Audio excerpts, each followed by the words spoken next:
So obviously our university, our program, everybody around here was completely devastated by the tragic events that happened.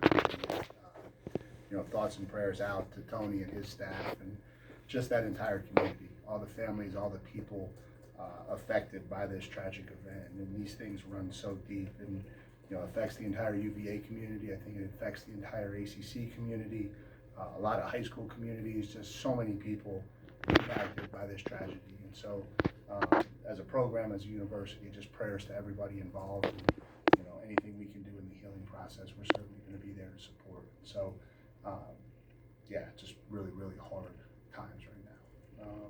So that's that. On the game, obviously proud of our guys, proud of how we came out and played. Thought we played our best defensive effort. Thought after the start, which wasn't what we hoped it would be, we responded and rebounded really well and probably played our best 4 quarters of football. I thought we controlled the line of scrimmage and really, controlled the momentum of that game. And so really happy with that. Offensively, we knew we had to get the throw game going. We were able to do that. We got off to a little bit of a rough start with it, just missed the one on the opener, but I think we were able to throw the ball better than we have in recent weeks. And, a lot of guys stepped up on the outside and made plays. Jalen Calhoun made a bunch of plays. John Tavis Robertson made a bunch of plays. And obviously Jordan Moore had a couple critical conversion catches that really kept the flow of that game going. And so proud of our guys, proud of the way we continue to battle and the way we continue to work and really did a nice job this week. Players of the week, offensively, our player of the week was John Tavis Robertson. And again, just a credit to him and his work ethic that he was ready to go and was able to go out there and perform like he did. Defensively, our player of the week was Brandon Johnson, who just continues to impact the game for us, not only on first and second down, but really starting to show up and make huge plays on third down. And then our special teams player of the week was Evan Deckers, and we talked to the group about it. Between him and Porter Wilson, you just kind of assume that they're going to do their job, and at some point, it's nice to just reward the guy who consistently does his job. And so really both those guys have been very consistent for us all week, and so happy for those guys. On the injury front, really the only 2 things to report. We actually got some positive news on Jacob Monk, and so his procedure last week went a little bit better than we anticipated, and so he's probably more game to game, week to week right now than he is out for the rest of the season. And so that was really good news that we got last week.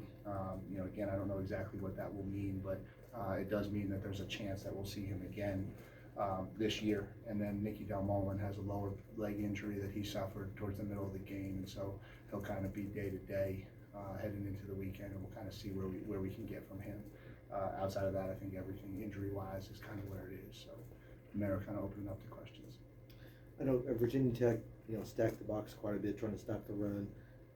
How would you rate the way that the line did? I know the rushing yards weren't what you wanted to be, but how would you rate the job they did up there? Yeah, I thought we did a good job, and we still ran for 164 yards. I think we still outrushed them. I think maybe sometimes expectations get high quick. I don't know that it's fair to assume that we're going to just be able to run for 200 yards every week. We knew that was going to be challenging. It's one thing to play a loaded box that's stationary. It's another thing to play a loaded box that's constantly moving on you. I think that's why we felt like we had to throw the ball coming out. Like we felt like we had to try to loosen them up. And I think even though we weren't able to hit some of those deep plays early, I still think it just put a little bit into their mind that we weren't just going to rely on the run game. And so, I think all in all, happy with the way the guys played.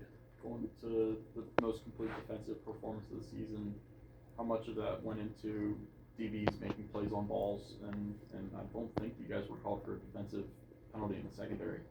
Yeah, I think obviously we continue to make strides. Certainly would like to have the big touchdown back, but I think those guys they continue to get more and more comfortable with what we're doing. I thought we did a really good job limiting Caleb Smith to his catches, and I thought that was critical. And it's an evolving process. We're still completely a work in progress as a program and as a defense, and we know that, and our kids know that. So proud of the way they played, and now we got to just keep pushing because we got a big challenge in front of us.